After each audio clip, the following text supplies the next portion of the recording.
stuck in the middle of nowhere with no tent, no gear, just what's around you. Could you build shelter in a parking garage, under a billboard, inside a drain pipe? Stick with me for 2 minutes. I'll show you how to survive in the places no one thinks of. Bridges aren't just for cars. They offer overhead cover from rain and snow. Use debris, cardboard, branches, even trash bags as insulation.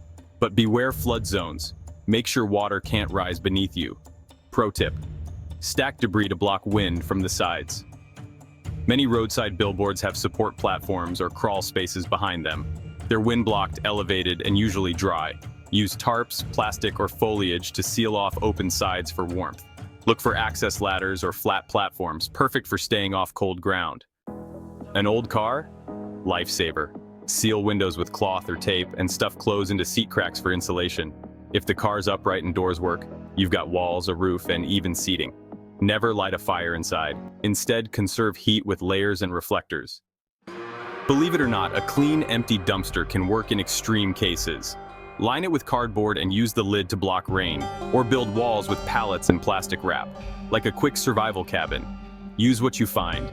Improvise, adapt, survive. In an emergency, shelter is survival. Learn to see structures as shields. Like, subscribe and share, because knowing where to hide could save your life.